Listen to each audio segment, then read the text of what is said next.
In the vast and complicated history of American statecraft, few edicts have cast a longer shadow or sparked more intense debate than the Monroe Doctrine. What began as a defiant 1823 warning buried in a presidential address has mutated over 2 centuries into a defining principle of Western geopolitics. It has been a shield against empire for some, and a sword of imperialism for others. From the age of sailing ships and muskets to the era of space stations and cyber warfare, this doctrine has survived not as a static law, but as a living entity that evolves with the ambitions and anxieties of the United States. To understand the modern Americas, from the trade wars in the Amazon to the political gridlock in Washington, one must first understand this 200-year-old policy. It is a story of high idealism and brutal realpolitik, of big sticks and good neighbors, and of a hemisphere perpetually caught between the gravity of a northern superpower and the overtures of distant empires. Let us go back to where it started. The year was 1823, and the world was fragile. The Napoleonic Wars had finally ended, leaving Europe exhausted but restless. In the Americas, the Spanish Empire was crumbling. One by one, colonies from Argentina to Mexico had thrown off the yoke of Madrid, declaring themselves independent republics. But in the opulent courts of Paris, Vienna, and St. Petersburg, the absolute monarchs of the Holy Alliance looked across the Atlantic with hungry eyes, plotting to restore Spanish rule and crush the dangerous contagion of democracy. In Washington, D.C., a swampy, partially built capital that the British had burned to the ground just 9 years prior, President James Monroe faced a dilemma. The United States was weak, its navy was a fraction of the size of Britain's, and its army was negligible. Yet Monroe and his brilliant, irascible Secretary of State, John Quincy Adams, knew that if the European powers re-established themselves in the New World, the young American Republic would be encircled and suffocated. It was Adams who fiercely argued against a joint declaration with Great Britain, the world's premier naval power. Britain shared the U.S. desire to keep other European powers out of Latin America to protect its lucrative trade, but Adams refused to let the U.S. be a cockboat in the wake of the British man of war. The policy had to be distinctly American. On December 2, 1823, during his 7th annual message to Congress, President Monroe laid down the gauntlet.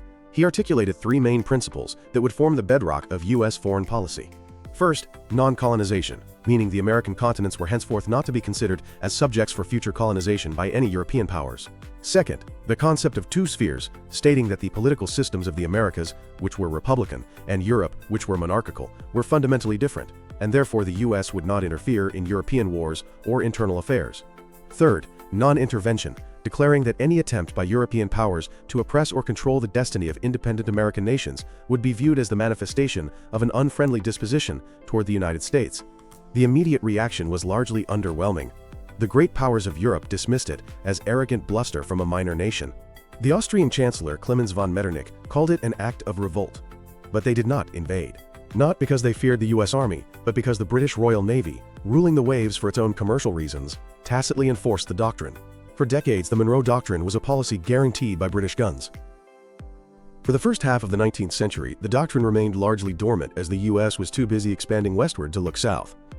Paradoxically, the first major violations of Latin American sovereignty came not from Europe, but from the United States itself, under the guise of manifest destiny. In the 1840s, President James K. Polk invoked the Monroe Doctrine not to protect neighbors, but to warn Europe against interfering with the U.S. annexation of Texas and the subsequent war with Mexico. The doctrine was beginning to twist. It was shifting from a defensive stance of Europe, stay out, to a possessive one of, this is our sphere. The true test of the doctrine came during the American Civil War. With the U.S. distracted by its own bloody fratricide, Emperor Napoleon III of France saw an opening. He invaded Mexico, overthrowing the Republic and installing an Austrian Archduke, Maximilian, as emperor. It was a flagrant violation of everything Monroe had warned against. The U.S. could do little but protest until the Civil War ended in 1865. Once the Union was restored, Secretary of State William Seward sent 50,000 battle-hardened troops to the Rio Grande border and demanded French withdrawal. Napoleon III, facing a rising Prussia at home and a unified U.S. abroad, folded. The French troops left, and Maximilian faced a firing squad. The Monroe Doctrine had been vindicated by the threat of American force for the first time. By the turn of the 20th century, the United States was no longer a minor nation. It was an industrial titan with a growing navy. The era of the big stick had arrived. In 1902, Great Britain, Germany, and Italy blockaded Venezuela to force the payment of sovereign debts. President Theodore Roosevelt watched with alarm. He accepted that debts should be paid, but he feared that European powers would use debt collection as a pretext to establish naval bases in the Caribbean. In 1904, Roosevelt issued what became known as the Roosevelt Corollary. He fundamentally rewrote the Monroe Doctrine.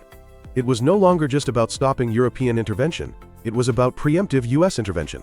Roosevelt declared that chronic wrongdoing or impotence in Latin American nations might require the U.S. to exercise international police power. The shield had become a sword. If a Latin American country mismanaged its economy, the U.S. would invade, take over its customs houses, pay off the European creditors, and leave. This logic justified a wave of U.S. occupations in the Dominican Republic, Haiti, and Nicaragua. The Caribbean became an American lake. To Latin Americans, the Monroe Doctrine ceased to be a guarantee of independence and became a symbol of Yankee imperialism. President Woodrow Wilson, despite his high-minded rhetoric about self-determination, intervened in Latin America more than any of his predecessors. He sent troops to Mexico and occupied Veracruz, ostensibly to teach the South Americans to elect good men. The doctrine was now a tool for moralizing enforcement of American political preferences. By the late 1920s, the cost of empire was becoming too high. Anti-American sentiment in Latin America was hurting trade, and the Marines were bogged down in guerrilla wars in Nicaragua and Haiti. In 1930, the U.S. State Department issued the Clark Memorandum, a dense legal document with a revolutionary conclusion. It argued that the Roosevelt Corollary was illegitimate. The Monroe Doctrine, it stated, was a case of U.S. versus Europe, not U.S. versus Latin America. It did not grant the U.S. the right to intervene in the internal affairs of its neighbors. This laid the groundwork for Franklin D. Roosevelt's Good Neighbor policy. In 1933, FDR declared he would dedicate the nation to the policy of the good neighbor who respects himself and respects the rights of others. The Marines were withdrawn. The Platt Amendment, which gave the U.S. the legal right to intervene in Cuba, was abrogated. For a brief golden moment, the doctrine returned to its original defensive posture as a pact of hemispheric solidarity against the rising threats of fascism in Europe. However, the goodwill didn't last. As the Iron Curtain fell across Europe, the U.S. fear shifted from German helmets to Soviet sickles. The Monroe Doctrine was dusted off and retooled for the Cold War. The enemy was no longer physical colonization, but ideological infiltration. In 1954, the CIA orchestrated the overthrow of Guatemala's democratically elected president, Jacobo Arbenz. His crime was land reform that threatened the American-owned United Fruit Company and the legalization of the Communist Party. Secretary of State John Foster Dulles invoked the spirit of Monroe, arguing that international communism was an alien system, incompatible with the Americas. The stakes reached their terrifying apex in 1962. When the Soviet Union began installing nuclear missiles in Cuba, President John F. Kennedy didn't just cite strategic necessity. He invoked the historical sanctity of the hemisphere. The Cuban Missile Crisis was the Monroe Doctrine with nuclear warheads. The resulting quarantine of Cuba was a successful application of the doctrine to force a European power, the USSR, to withdraw offensive weapons from the hemisphere. But the obsession with preventing another Cuba led the U.S. into darker territories. It supported military dictatorships across the region in Brazil, Chile, and Argentina under the guise of national security. In the 1980s, the Reagan Doctrine took this a step further. The U.S. would not just contain communism, it would roll it back. This led to the funding of the Contras in Nicaragua and the direct invasion of Grenada in 1983, where U.S. troops ousted a Marxist government that was building an airstrip with Cuban help. To the Reagan administration, the Monroe Doctrine was non-negotiable. As CIA Director Robert Gates argued, abandoning intervention in Nicaragua would be totally to abandon the Monroe Doctrine. With the collapse of the Soviet Union, the Monroe Doctrine seemed to lose its raison d'etre. The threat of alien systems vanished. Democracy spread across Latin America. Economic integration via NAFTA and other treaties replaced military intervention.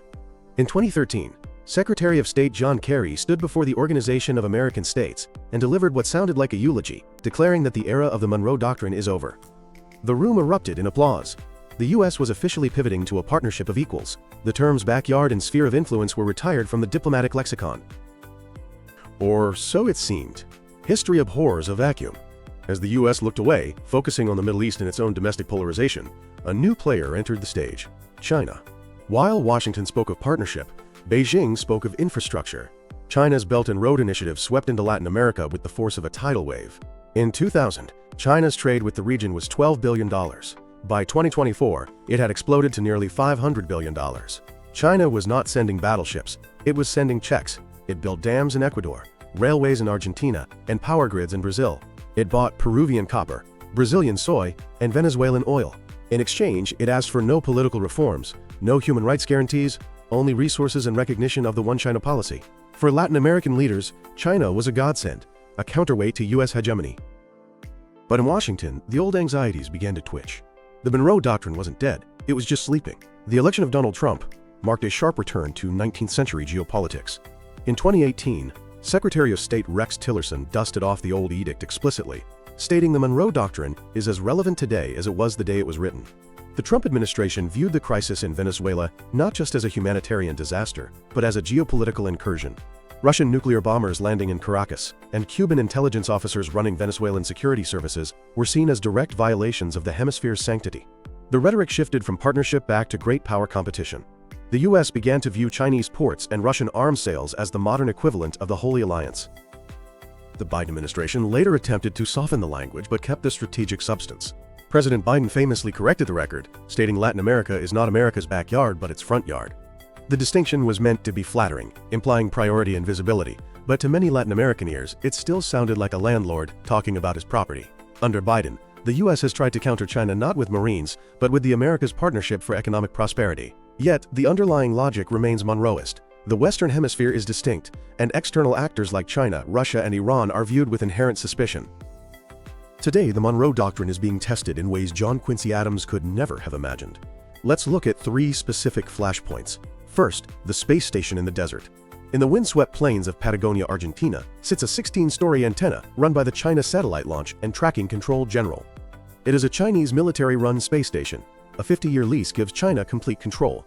Argentine authorities need an appointment to enter. To the US Southern Command, this is a black box in the hemisphere, a potential facility for spying on satellites or guiding missiles, shielded by sovereign immunity. It is the ultimate modern violation of the Monroe Doctrine, a foreign military base on American soil, disguised as science. Second, the Chancay megaport. On the coast of Peru, the Chinese state-owned company COSCO is building a massive $3.6 billion deep-water port. It promises to transform South American trade, allowing ships to bypass North American ports entirely. US officials fear it could be used by the Chinese Navy in a conflict, creating a strategic foothold in the Pacific South America. Third, Russian snipers and cyber warriors. Russia, lacking China's economic wallet, plays the role of spoiler.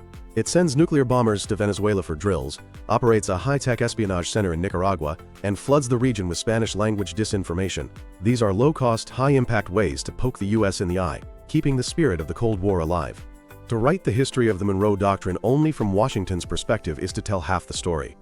To Latin America, the doctrine is a 2-century-old trauma. Historically, Latin American intellectuals countered Monroe with their own doctrines, arguing that international law prohibited the use of force to collect debts. They pushed for multilateralism over US unilateralism. Today, a new generation of leaders is navigating a multipolar world. They reject the binary choice between Washington and Beijing. When warned by US generals about the dangers of Chinese investment, their response is often pragmatic. If you don't want us to take Chinese money, show us the American check.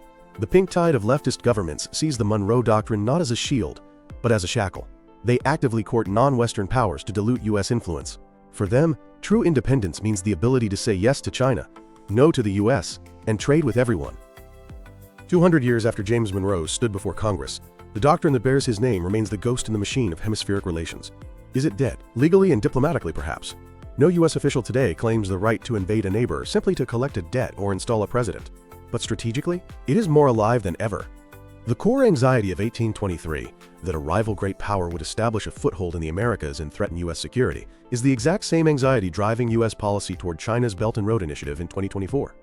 The instruments have changed from ironclads to fiber optic cables, from debt collection to debt trap diplomacy, but the melody remains the same.